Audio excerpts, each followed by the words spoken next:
Lovely. So, hi everyone, my name's Hazel and I'm from Catch 22. I'm going to be moderating this workshop, which is titled Personalise, Prioritise and Plan, changing the way we think about digital learning today. So thank you for joining us. A few housekeeping notes. The session's going to be 45 minutes long and we're going to stick to time as close as we can. During the event, if you've got questions for Chris, please ask these in the session Q&A on the right-hand side of your screen. You can also put bits and bobs in the chat if you've got something that you want to say. But just make sure that you're in the sessions tab and not the event tab, because if you put it in the event tab, the whole event will see what you've written. If you'd like to ask your questions live on screen and get even more involved, audio at the top of the screen. And again, once you've selected that, at the end of the presentation, I'll bring you onto the screen if there's time. If people are posting questions in the QA session, there's also a thumbs up icon where you can upvote questions. So if we had a lot of questions, you can upvote your favourite questions, and those are the ones that I will ask to Chris at the end. And without further ado, I'm delighted to introduce you to our speaker for today, Chris Pickering from Catch 22. Chris has been with Catch 22 since 2010 and he's worked on youth inclusion programmes, national citizen service, talent studio and employability programmes. So I'll get the presentation up and running and over to you, Chris. Thank you very much, Hazel. You've always got to love a good introduction, haven't you? As Hazel was saying, the purpose of this presentation is to look at how we personalise, prioritise and plan what digital delivery looks like.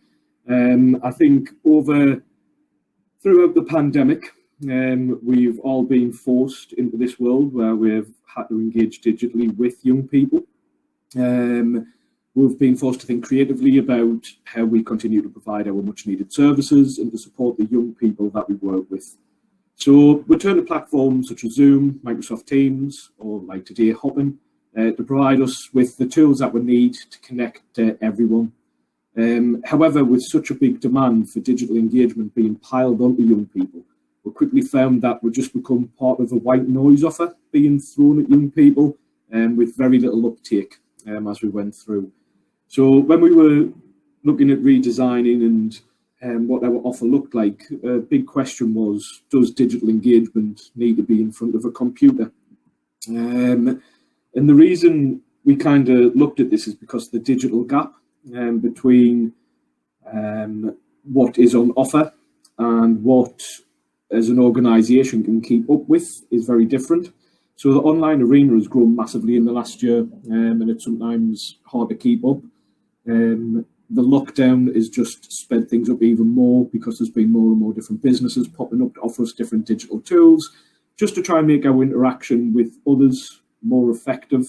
And as you can see on the screen now, the Martech's law just showing the gap. It's always there. Technology is definitely advancing a lot quicker than sometimes a lot of our policies and procedures and engagement. And there is reasons kind of behind that. But I guess as an organisation, our main job is to look at how we close that gap. And there's some key things that when we were looking at our planning, what we felt we needed to do to make sure that we were aligned correctly to take on that challenge. So the first one was our mindset and making sure that it was shifted. So we needed to accept the challenge, basically, that was put in front of us. Instead of kind of clinging on to our normal day-to-day routine, hoping that young people would adapt to us, we had to look at what opportunities were available to us and chart a new strategy in a changing world that's around us. Early adopters and first movers have the best chance usually to keep their organisation apace with technological change and the needs of their clients as well. So what we have to do is assess the risk. So anything that we do, we'll look at assessing the risk on how it impacts us, not only our service users, but how it impacts our organisations. Does the current climate worsen the problems that we already exist to solve, or does it add much needed solutions by changing our mindset? And to do that, you need to be prepared to lead the change.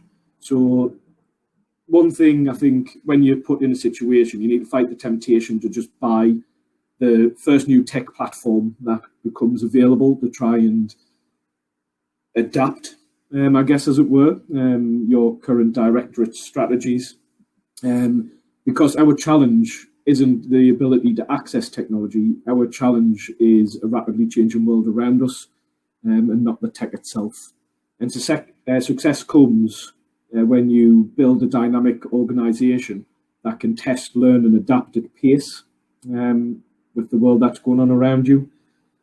And when it comes to an IT upgrade, I think the best thing that to possibly do is learn from the experts, or learn from what the tech companies do best, and that's to begin with your end user. Like any tech solution only works if it's suitable for the people that you want to use it. There's a graveyard of unused non-profit websites, IT systems, apps that tell a really costly and cautionary tale of jumping into a solution before understanding the user's needs. So that's exactly what we did when we were looking at how we engage with thousands of young people across the country, which we did throughout the lockdown period. And we had to go digital. There was times where we were locked down. There was some partial face-to-face in the UK in October, but there was still a lot of worry and fear, I think, around face-to-face engagement throughout the pandemic. So what we did is we went to young people and asked them what their experience was and how it's impacted them directly. So what we're going to do is we're going to start off by sharing a short video of some young people and their thoughts on the pandemic. So what I'm going to do now is I'm just going to share that video. Hi, my name's Rory, and I've been affected by the pandemic in a lot of ways. So firstly, with my exams being cancelled, that really took a toll on me and really got my head moving and shifting about where I want to go in life and what sort of focus I'm going to have. But it also put me out of that sort of rhythm that I was used to through school and revising and learning. I've also been affected mentally, so there's been tough patches, but you've got to keep pushing through and you've got to keep doing your best. But there's also been those good patches where you build those stronger connections with the people you love that are around you. For me, the pandemic has been an isolating experience. Finishing year 13 in March 2020 meant that we never had a proper opportunity to say goodbye to our friends and tutors. We also never had any leavers events such as a prom, and the abrupt cancellation of exams meant that it felt like that chapter of our lives never came to a proper conclusion. Starting university during a pandemic has also been an isolating experience. Being stuck in my university accommodation with online learning for the majority of the semester meant that I made very little friends, especially when my university policy was that we should have cameras off in online seminars, so I couldn't see anybody who I was studying with. As a result of this, I lost a lot of motivation for my university studies. The pandemic has also created a lot of doubt and worry for me, as well as many young people. For example, due to the economic impact of the pandemic, the job market has become much more competitive, which has made it a lot harder for us to get jobs during this time. This has been a worrying time for many of us for two reasons. One, it's been a lot harder for us to get jobs to fund our university accommodation, as for a lot of people, student loans don't cover it. And as well as this, it's been a lot harder to gain any valuable experience in professional settings that may give us a step forward in our hunt for a career. This has caused a lot of stress and has had really detrimental effects for a lot of young people's mental health. Hey guys, my name is Tom. The pandemic has affected me in many ways. I work as a hospital volunteer, and hospital with the NHS. That is challenging whilst in COVID because patients, parents, relatives aren't allowed in, so we have to go and collect stuff, take up to wards. And yeah, that can be challenging at time. But I'm also part of St. John, which we've had all duties cancelled.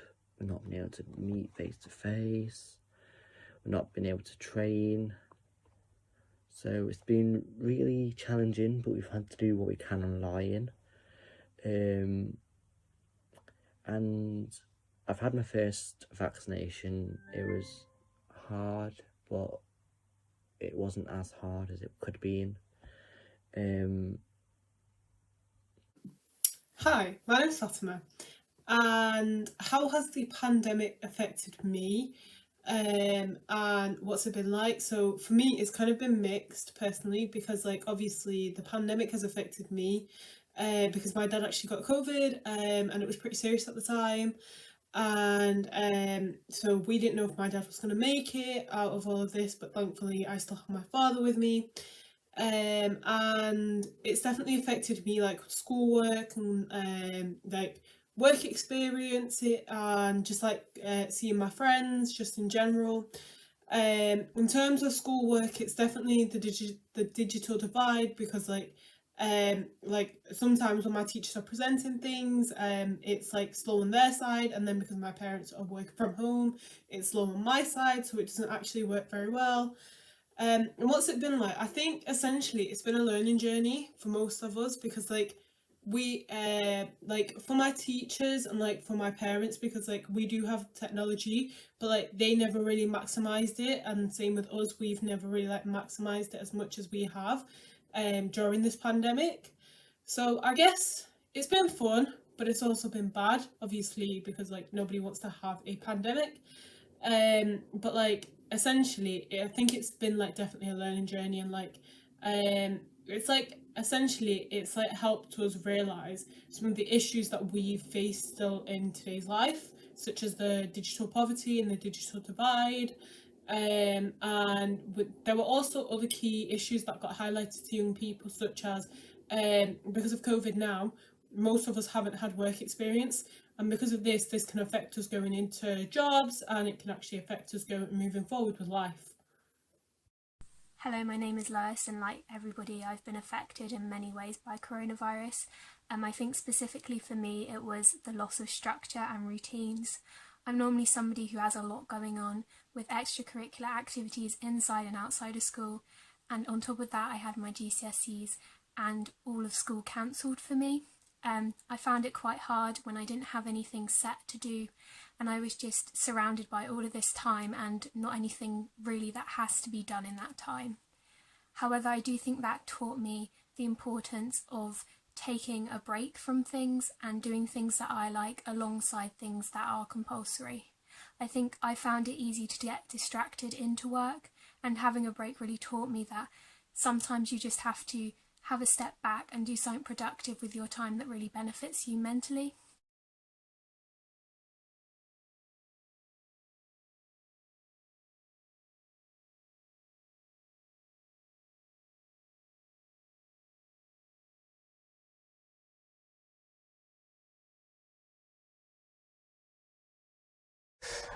I think that to help me move forward in my life and in my career, I need to not only have the support of those around me, being positive, keep being supportive, but I also need to refocus myself either through different tests and getting back into a routine to sort of get me in the zone of and get me setting goals for what I want to do in life and how I want to set myself out going forward. The pandemic has obviously had a massive effect on all of us, and this was my thoughts on how it's affected me and how I need to move on going forward. In order for young people to move forward following the pandemic, I believe that more needs to be done in order to remove the stigma around mental health. This would allow more young people to come forward and receive the help that they may need. I also believe that universities need to do more for students' mental health. Over a quarter of students have stated that they suffer from their mental health, and many students struggle to get appointments with student services at universities due to the overwhelming demand for this. I also believe that the government needs to do more in regards to getting more young people into permanent employment. This could be providing more incentives for employers so they take a chance on young people. Whilst doing the hospital job, I got sent at the same time, which can be challenging at times because of the shifts, but I tend to make it work. And NCS has been really different because like we've had to do everything online. We've not been able to meet. I've not been able to meet all like the amazing people part of NCS. We've not been able to do our projects to help people. We're not been able to raise money, which hopefully we will be able to soon. And yeah, it's kind of just like I've missed giving back to the community a lot. Like when I see a person out on the streets, I tend to give them a bit of change because I miss helping people, which is why I wanted to be also a volunteer. But yeah, it's just been really challenging, but we'll get there. And I can't wait to meet all of you NCS people soon. Bye, guys. There are so many different things that we need right now, and for me, I definitely think it's support, not just to myself, but support to like schools and like other young people across the country, because I know like things that affect us right now are definitely definitely like getting into jobs and moving forward with our life. How do we like move forward after this pandemic?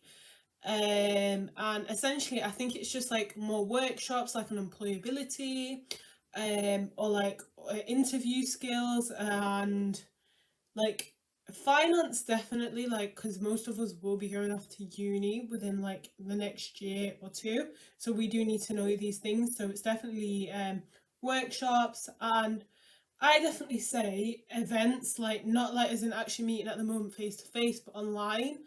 And this could be just like to like make new friends, and obviously because usually people from the ages of 16 to 17, we usually make friends through the actual NCS program, like the residential program, but obviously that's not gone ahead. So I definitely think we need like more of a social space for us like to speak and to just get to know each other and like see other people. It taught me the need for positivity and surrounding myself with people who I think will benefit me positively and influence my decisions in a good way, specifically when it's coming to life decisions and the future and what I want to do. That I'm surrounding myself with people who can really benefit that and make sure that I choose to do what I want to do in the future.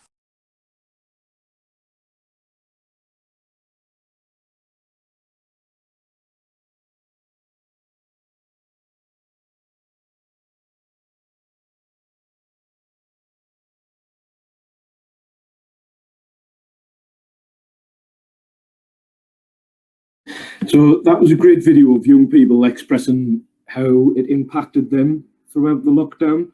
But what we're going to do now is we're going to move over onto Mindy.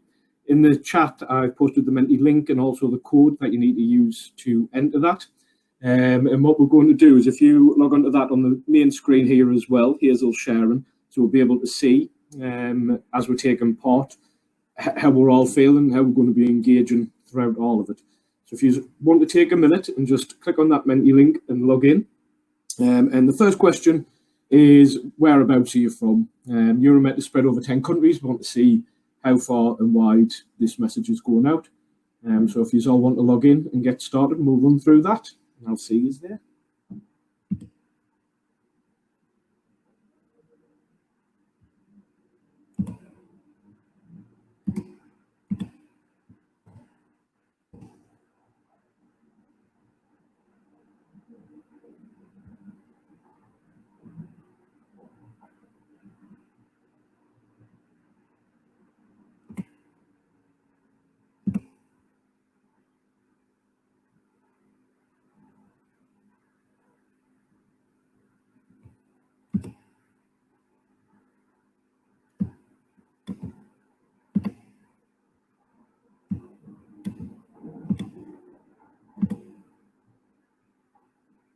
Excellent, got someone from Belgium. It's brilliant.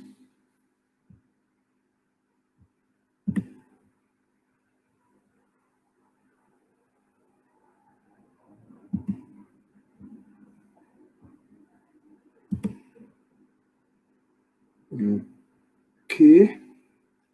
Right, Hazel, do you want to move on to the next one? Brilliant. So looking at the video that we've just seen, the next question is based around what type of support do these young people actually need. So this is just entering any words that kind of pop in your mind. So when you've been listening to the video, what type of support you think it is that they're going to need? What type of what could you offer as a service, and things like that.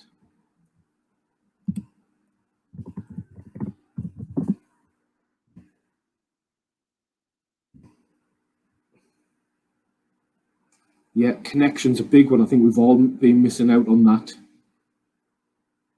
Not more white noise. I couldn't agree with you more.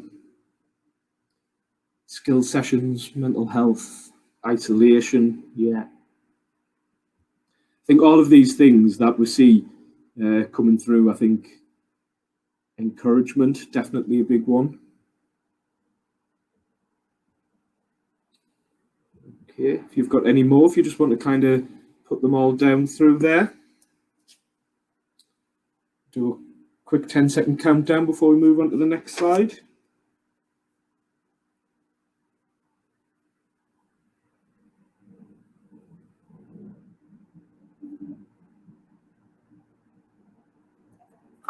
Yeah, brilliant. We'll move on to the next one now, Hazel.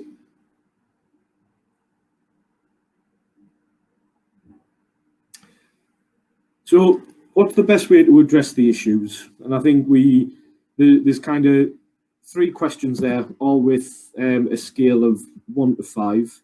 1 strongly disagree, 5 strongly agree. And it's just 3 different aspects about how you think engagement should be moving forward. So if we just want to pop our answers in there.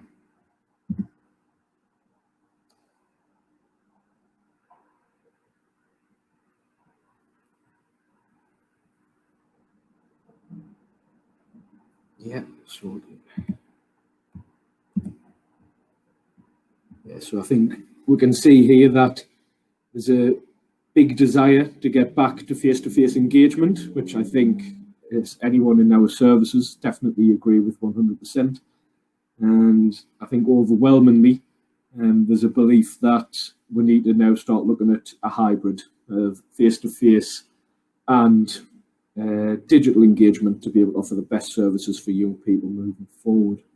Yeah, so that's great to see. And it goes along with the mindset that what we've been doing to develop our program also, which I'll be sharing with you a little bit later.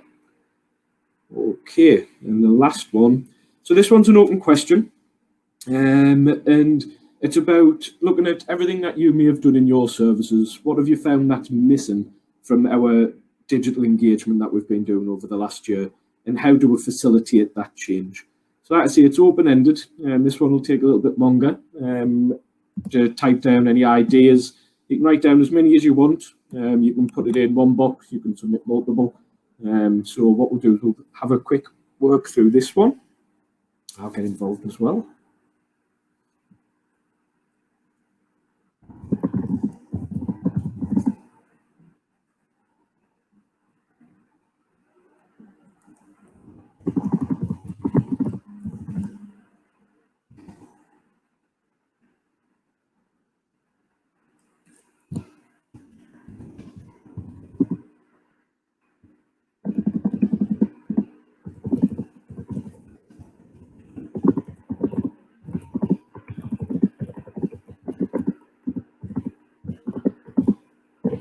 I can't see what I look like on the screen now when I'm engaging, so sorry if my face is too close to the camera.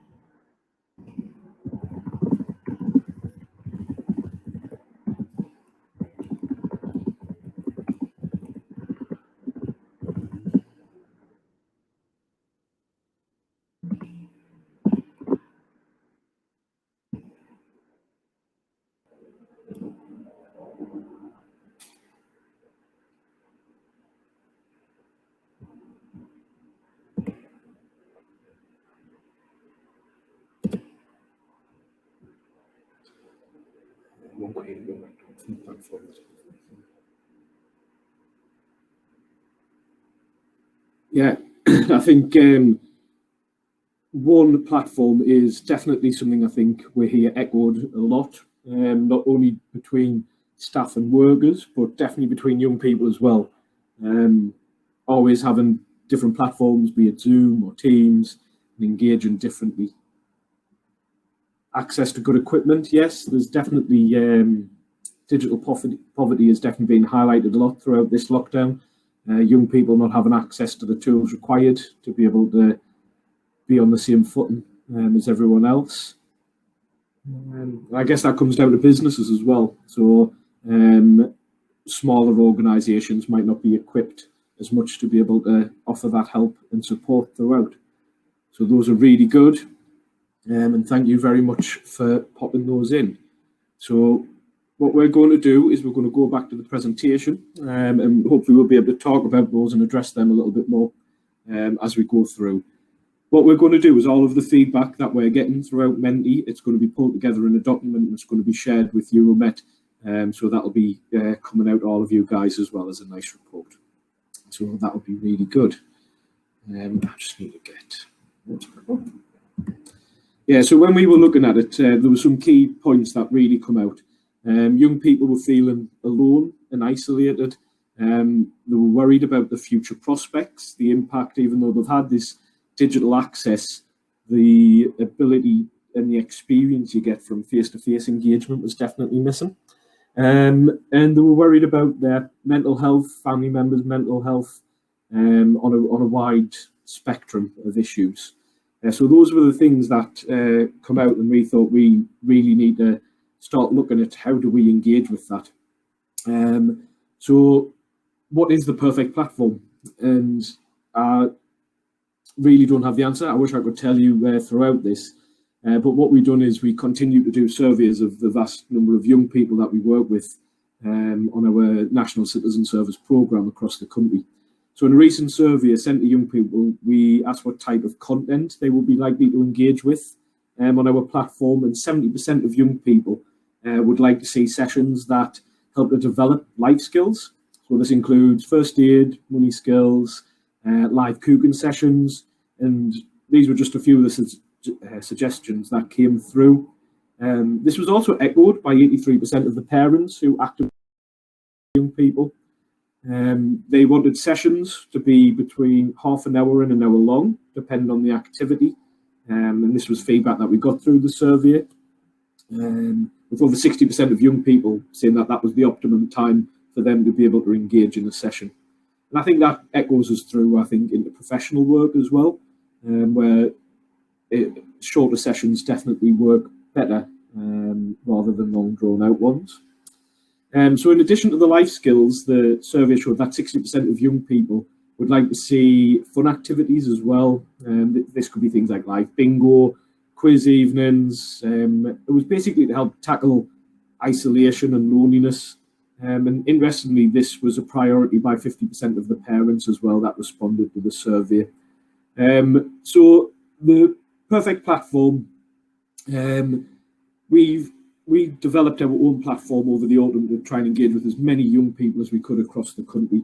We took into consideration safeguarding risks. We looked at how we monitored sentiment in the room and pulled in lots of different tools under one platform, under one roof, like one of the suggestions were earlier. And we looked at how we got the young people engaging and feeling a little bit more involved as part of a bigger community. Some things worked, some things didn't, and we really did take the criticism, the constructive criticism for the young people, our staff, our workers, but we also made sure that we honed in on the things that were really positive that we found in there. So some of these things are kind of on the screen at the minute. Flexible working, personalised user journeys, targeted content, progression tracking and gamification. So I think just to highlight some of that, so flexible working, young people and ourselves, when you're in a lockdown environment, you're very much in your home a lot more. I think standard timelines become a lot more flexed for individuals. People had different priorities throughout the day. And having a platform that was able to allow flexible working, to be able to log in at any given time, to be able to start a session 5 minutes later, and be able to have the same user journey and experience throughout was really useful. Having a one platform where people can jump in and out of enabled you to get to know your service user more and put personalised content on there. So a young person may decide that they want to do more around first aid, other people might want to increase their life skills around cooking, and having different options on one platform enabled you to give people lots of options at the same time, but without increasing any staffing issues, being able to try and get all of young people to take part in one journey when it might not be suitable for them. So that was something that was really useful for us moving forward. Getting young people to take part in digital when all what we're doing is saying log in, log in, log in, can sometimes be difficult, and that's where gamification come into it. So young people would have already spent the last few months working through schoolwork on digital platforms. So it's important that our NCS digital offer is a divergent from the virtual classroom. So one of the concepts that the platform can adopt is the use of gamification, and it's to incentivize young people's engagement on non-game context and activities. So basically it leverages people's natural tendencies for competition, achievement, and it's mirrored in the real world to motivate individuals as well. So that was the platform that we used, and research shows that these techniques have also proven higher levels of engagement. So if you look at the UK, there was Orange Rock Corp a few years ago, where if you got out and about in the community and you done some volunteering, park cleanups, beach cleanups, helped out at residential homes, you got certain points on this app. And when you got so many, you got free tickets to live events across the country. And that really spurred a lot of kind of social action across the whole country, across all ages, because they all had there was that incentive to do so towards the end. But one thing, like I mentioned earlier, is that digital engagement doesn't have to be in front of a computer screen. I think this is one thing that we've definitely learnt throughout the programs that we've been doing. And we used our platform as a connection tool, so we can sit down with the young people, we can have a quick meeting, we can have a chat to catch up, check to make sure we're okay, and we set digital challenges. So on the next slide you're going to see is one of them was we done cooking competitions and things like that with the young people, which forced them away from their computer screen and made them engage with the family members. So it was limited throughout lockdown about who they could engage with, but what we try to do is change the way the family dynamic might interact. So young people might have been making, well, one of them was a vegan apple pie. So we done cookery challenges where we send out all the instructions. We might have made videos in advance, so you can identify the skill set that's needed to be able to deliver that. You can record videos, and these can be sent out to the young people. It's not something that they need to sit down and do directly. You can put a longer time frame on it. So the young people might log in, they get given the challenge, and they'll go where they'll speak with the family, they can get the products and everything ready. And then the next day, you're going to start seeing feedback coming back in through whatever platform you're using. We had our own set platform, but it doesn't mean that you can't use social media, different hashtags or anything like that to be able to keep a track of how your young people are engaging. And it was just to give a little bit of that challenge in a digital format that wasn't in front of a screen. Another activity that we did was looking at climate change and biodiversity. And in the UK, hedgehogs are massively in decline. They're now on the endangered species list. So we looked at hedgehog boxes and also bat boxes as well. But this is an example of a young person that got involved with the family out in the back garden, found resources around the house, and the whole family, dad and everyone got involved in making this, and it was an activity that got them out the house and active for a few hours, and it was something that they really enjoyed and really engaged with.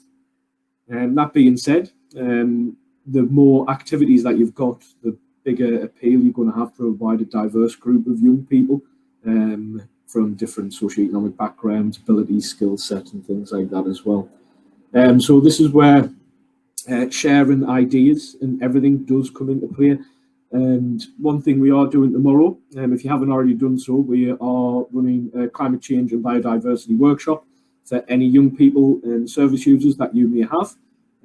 It's between 2:30 and 3:15 tomorrow. So if you haven't already got them signed up, what we'll do is we'll post the Zoom link in this chat shortly, so you can take that and join us tomorrow. You've also had an Eventbrite email from Jane and Euromet.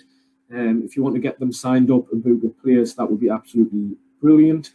And what it is, it's a great way of learning a little bit more about the environment and doing a bit of social action within your own household in a safe, controlled way that has a real, meaningful, lasting impact on your local climate and biodiversity. This is going to be taking part across the 10 countries. So it would be great to see as many young people that we can from every single country getting involved to have a really big impact on that. And like I said, the ethos of Catch-22 and the NCS is collaboration and sharing resources. So what we're going to do after this is I've got a suite of resources that I'm going to share with all of the participants of Euromet. And this basically follows on from the session tomorrow. So your young people can take part in a climate change challenge, and it's going to be learning some good skills, some information.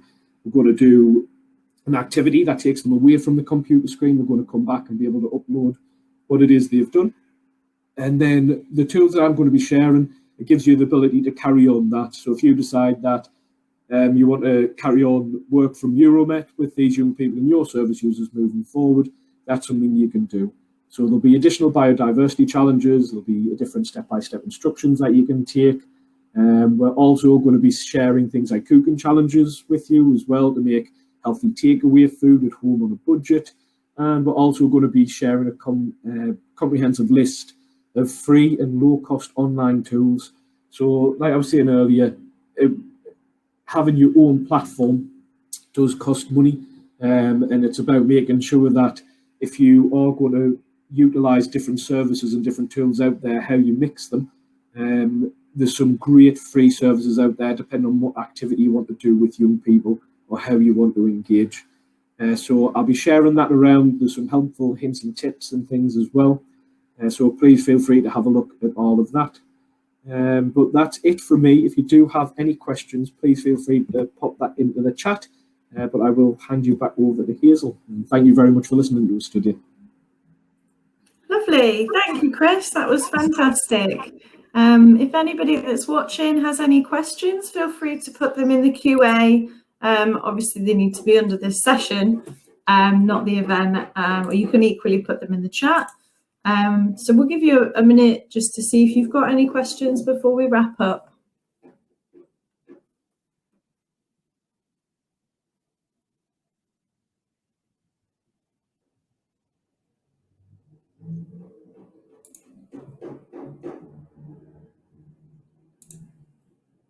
Lovely. Okay. Well, I can't see any questions coming through. So thank you. Massive thank you to Chris. That was wonderful. I'm sure it's given us all a lot to think about in terms of technology and how we engage young people and what the future scape is of that moving forward. And I hope everybody enjoys the rest of their day. Thank you. Goodbye.